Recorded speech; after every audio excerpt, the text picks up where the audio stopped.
Okay guys, welcome. मैं हरिकेश अशोक दुबे। आज मैं आपके साथ डिस्कस करूंगा concepts of acid and base. Guys, ये वीडियो का फर्स्ट लेक्चर है। This is a part 1। इसमें हम पढ़ने वाले हैं अबाउट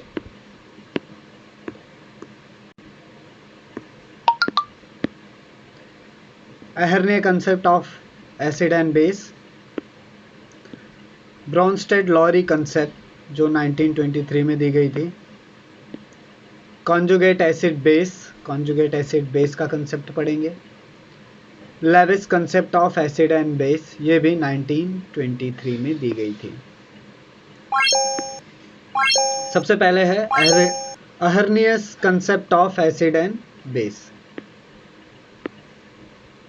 चलिए फिर शुरू करते हैं। अकॉर्डिंग टू अहर्नियस के हिसाब से acid substance which give hydrogen ions H+ ion in aqueous solution are called acids। अहर्नियस के हिसाब से वो सब्सटेंस एसिड होता है जो हाइड्रोजन H+ आयन को एक्वस सॉल्यूशन में रिलीज करता है, उसी को हम एसिड कहते हैं।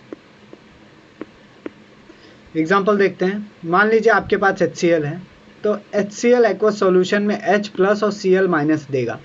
तो ये जो H+ है, this is a responsible for acidic character of HCl। यही रिस्पॉन्सिबल होता है एसिडिक कैरेक्टर ऑफ HCl के लिए। अहर्नियस के हिसाब से base substance which give hydroxyl ion in aqueous solution are called base। अहर्नियस कहते थे कि वो सब्सटेंस बेस है जो एक्वस सॉल्यूशन में OH- आयन देता है, उसे हम बेस कहते हैं। इसका एक एग्जांपल लेते हैं। आपने NaOH लिया, उसका सॉल्यूशन बनाया, तो सॉल्यूशन में N+ और OH- आएगा। तो ये जो OH- आएगा, यही बेसिक कैरेक्टर के लिए रिस्पॉन्सिबल है NaOH में।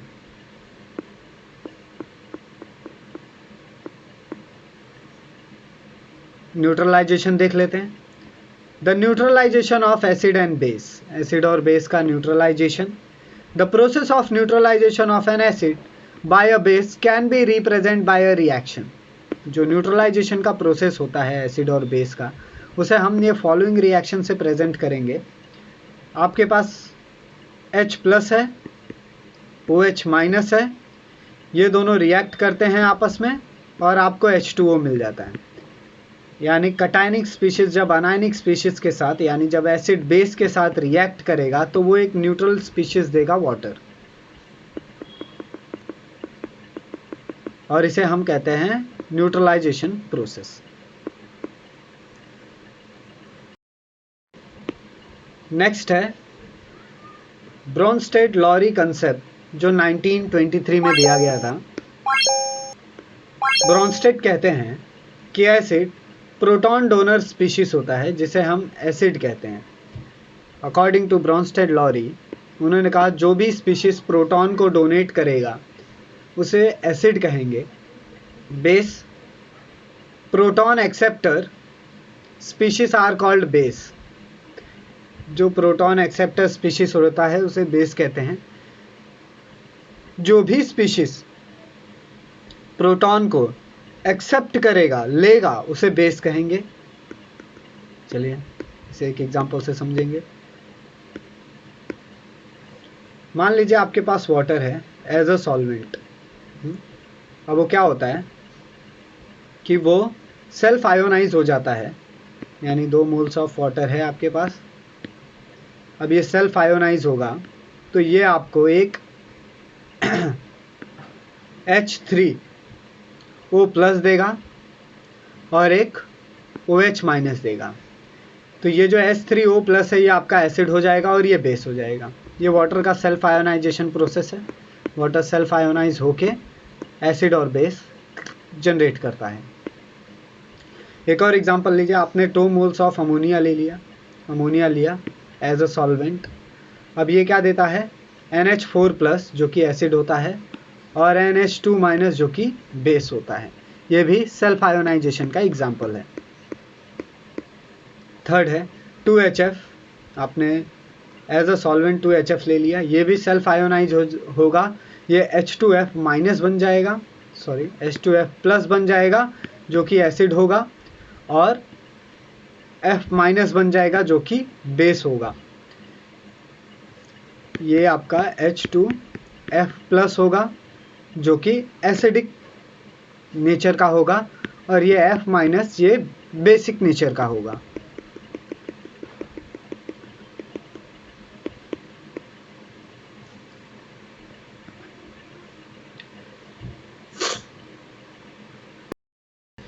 नेक्स्ट है कॉन्जुगेट एसिड बेस।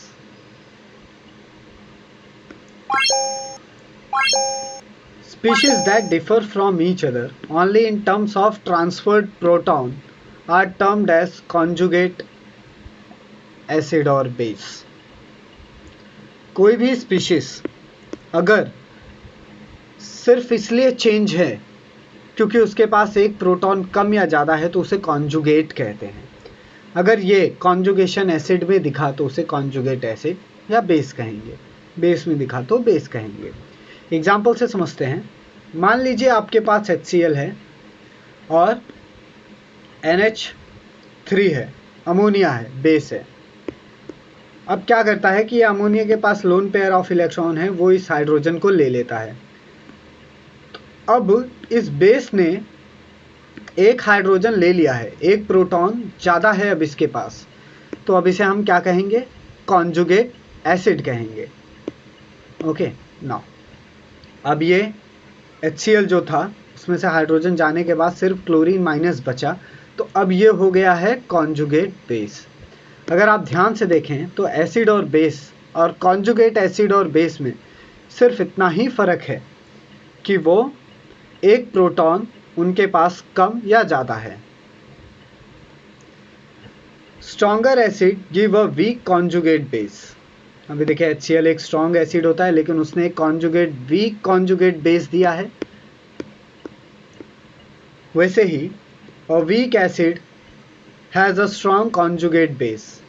अगर कोई वीक एसिड है तो उसके पास स्ट्रॉन्ग कॉन्जुगेट बेस होगा। नेक्स्ट है Lewis concept of acid and base, जो 1923 में दिया गया था। Lewis concept is based on electron pair acceptor and donor according to this theory। जो लेविस कंसेप्ट है वो इस बात के ऊपर बेस्ड है कि इलेक्ट्रॉन प्रोटॉन या डोनर होते हैं एसिड या बेस। चलिए इसे समझेंगे। अब जो एसिड होगा, पहला लेविस एसिड के बारे में देखते हैं। Species having a tendency to gain electron और accept and non proton donor are called acid. Lewis concept of acid के अकॉर्डिंग स्पीशीज के पास टेंडेंसी होगी इलेक्ट्रॉन गेन करने की। वो इलेक्ट्रॉन पेयर्स को गेन कर सकता है या इलेक्ट्रॉन पेयर्स को एक्सेप्ट कर सकता है। वो नॉन प्रोटॉन डोनर होगा, वो नॉन प्रोटॉन डोनर स्पीशीज होगा। ऐसे स्पीशीज को हम एसिड कहेंगे। एसिड यानी लेविस एसिड कहेंगे।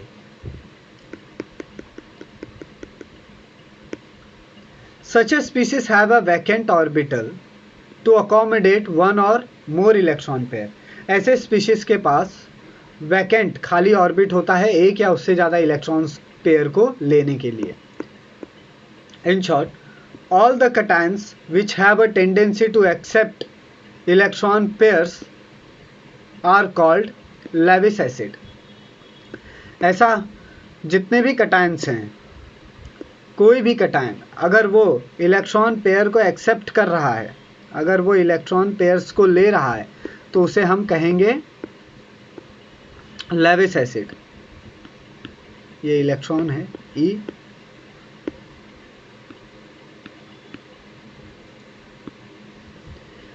all cations which have a tendency to accept electron pair are called Lewis acid। आगे बढ़ते हैं। एग्जाम्पल देखिए, H plus Li plus Be plus are strong Lewis acid. Hydrogen, lithium, beryllium ये strong Lewis acid होते हैं। Na plus Ca जैसे कि sodium और कैल्शियम, ये कटायंस अल्कली अर्थ मेटल के हैं। Na from cation of alkali and alkali earth metals are calcium. They behave as a relative weaker Lewis acid due to lesser tendency to accept electron. Alkali और alkali earth metals ये weaker Levi's acid होते हैं क्योंकि इनकी tendency week होती है electron pair gain करने की. Higher charge cations have a higher tendency to accept electron. जो भी हायर चार्ज कटायंस होते हैं, देखिए ये +2 चार्ज है, ये 1 चार्ज है.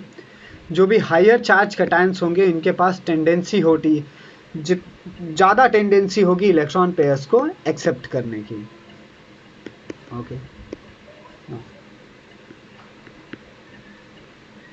Fe3+ stronger Lewis acid than Fe2+.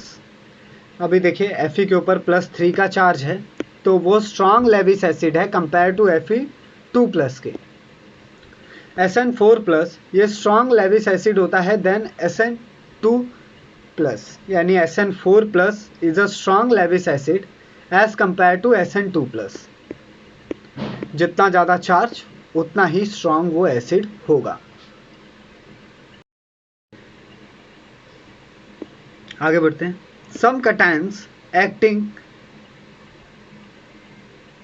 Examples of Lewis acid. कुछ कटायंस एक्ट करते हैं जो कि एग्जाम्पल बनते हैं लेविस एसिड के. जैसे ये Lewis acid plus Lewis base give you a complex, और उनकी ज्योमेट्री डिस्कस करते हैं. एग्जाम्पल्स लेते हैं एसिड लेविस एसिड और लेविस बेस के रिएक्शन का, जिससे कि आपको कॉम्प्लेक्स मिलेगा और उस कॉम्प्लेक्स की क्या ज्योमेट्री होगी वो भी थोड़ा डिस्कस कर लेते हैं. मान लीजिए आपके पास Ag+ है जिसको आप 2 मोल्स ऑफ अमोनिया से रिएक्ट कराते हैं तो आपको AgNH3 मिलेगा. ये कॉम्प्लेक्स है सिल्वर का, ये लीनियर स्ट्रक्चर होता है. इस कॉम्प्लेक्स का स्ट्रक्चर लीनियर होता है. सेकंड एग्जांपल देखिए, आपके पास कॉपर है जिसे आप 4 मोल्स ऑफ क्लोरीन से रिएक्ट कराते हैं 4Cl- से, तो आपको CuCl4 मिलता है 2- के साथ. ये टेट्राहाइड्रल ज्योमेट्री का होता है, इसकी ज्योमेट्री टेट्राहाइड्रल होती है. Mn2+ अगर 6 मोल्स ऑफ H2O से रिएक्ट करेगा तो Mn हेक्सा एक्वा देगा जिसके ऊपर +2 का चार्ज होगा और ये ऑक्ट्राहाइड्रल ज्योमेट्री का होता है. Ni2+ अगर 4 मोल्स ऑफ Cn- से रिएक्ट करेगा तो NiCN4 देगा जिसके ऊपर -2 का चार्ज होगा और ये स्क्वायर प्लेनर इन नेचर होता है.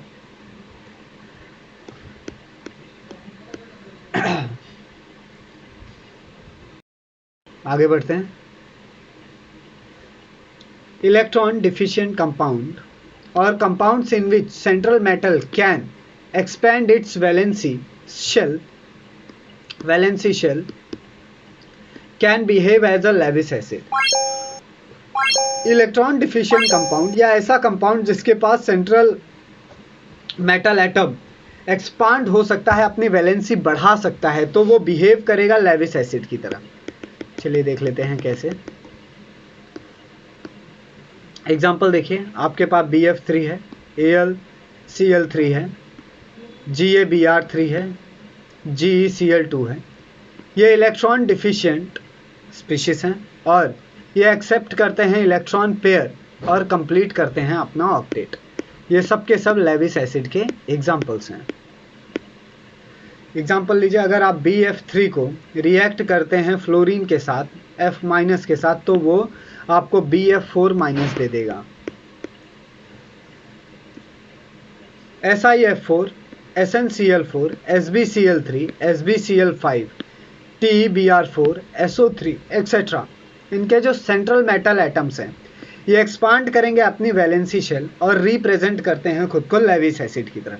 ये सब अपने सेंट्रल एटम के वैलेंसी शेल को एक्सपांड करके लेविस एसिड की तरह बिहेव करते हैं. ये भी एग्जांपल्स हैं लेविस एसिड के. SnCl4 है जिसका रिएक्शन आप 2 मोल्स ऑफ क्लोरीन से कराते हैं तो आपको SnCl6 2- मिलता है. ये कॉम्प्लेक्स है. सिमिलरली जब आप SiF4 और SO2 का रिएक्शन कराते हैं फ्लोरीन या और R2O के साथ, तो इससे भी आपको कॉम्प्लेक्स मिलता है, जैसा कि आप देख सकते हैं। ये सब काफ़ी इंपॉर्टेंट रिएक्शंस हैं एसिड बेस के। आप ये सबको राइट डाउन करके ले लें, वीडियो को पॉज करके।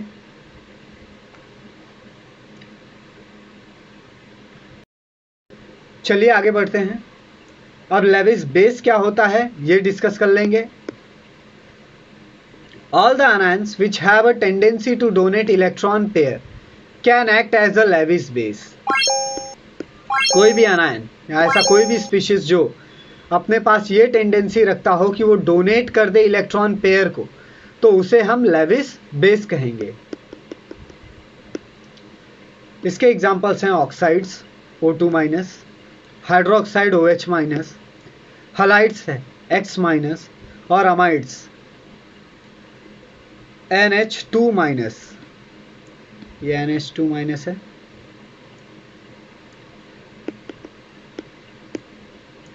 Greater the charge density on anion stronger the base. जितना ज़्यादा चार्ज डेंसिटी होगा उतना ही वो स्ट्रॉन्गर बेस होगा। Species having a lone pair of electron act as a Lewis base. ऐसा कोई भी स्पीशीज जिसके पास लोन पेयर ऑफ इलेक्ट्रॉन हो उसे लेविस बेस कहेंगे। जैसे ये देखिए वाटर, इसके पास 2 लोन पेयर्स ऑफ इलेक्ट्रॉन्स होते हैं। Ammonia 1 lone pairs of electron. Ether 1 loan pair of electron.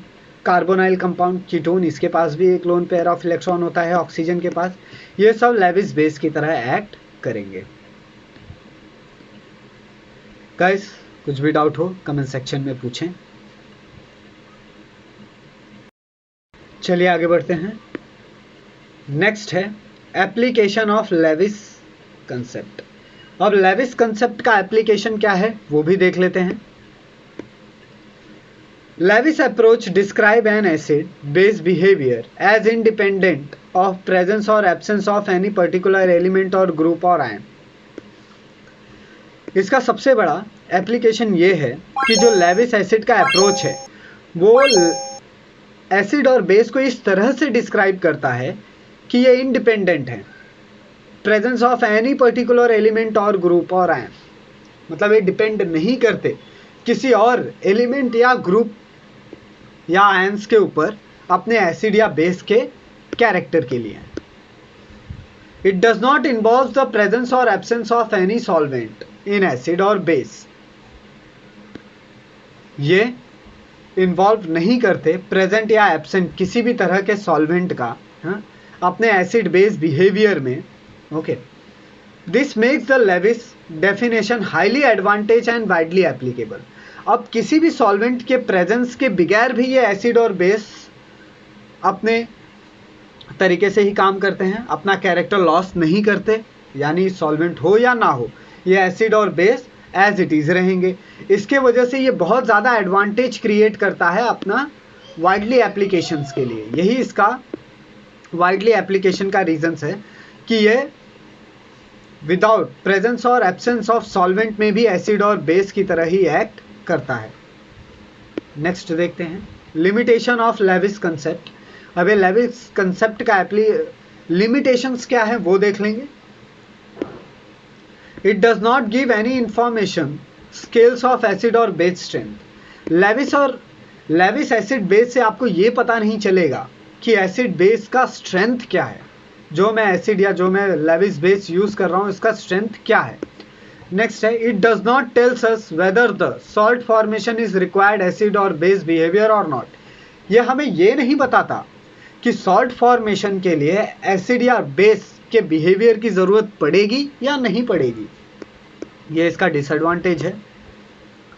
Normal acid base reaction are faster but complex formation in terms of donor acceptor bonds formation is a slow process. अगर मैं normal acid या base को react कराऊं, जैसे HCl को मैं ammonia के साथ रिएक्ट करा दूं, तो ये काफ़ी फास्ट रिएक्शन होता है। लेकिन जब कॉम्प्लेक्स फॉर्मेशन होता है लेविस एसिड बेस के बीच में, यानी डोनर और एक्सेप्टर के बीच में, तो ये काफ़ी स्लो प्रोसेस होता है। यानी लेविस एसिड बेस का जो अभी हम कॉम्प्लेक्स फॉर्मेशन देख रहे थे, it is a slow process as compare to the normal acid base reaction. It is a very general and include formation of NiCO4 and CrC6H6 twice as a Lewis acid base reaction. However, bonding is this compound is more complex beyond the scope of Lewis concept. ये काफ़ी general है क्योंकि formation हो जाता है NiCO4 का और chromium C6H6 का. ये लेविस एसिड बेस रिएक्शन है.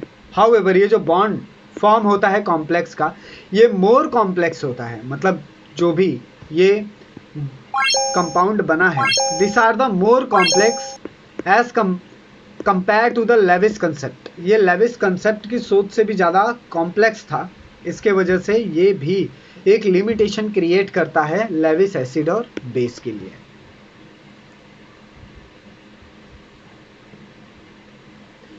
गाइस, कुछ भी डाउट हो कमेंट सेक्शन में पूछें. वीडियो को पॉज करके ये सारी इंफॉर्मेशन को राइट डाउन कर लें. एंड तक बने रहने के लिए थैंक यू गाइस. आपको कुछ भी डाउट हो आप कमेंट सेक्शन में पूछें. Thank you for watching. जय हिंद.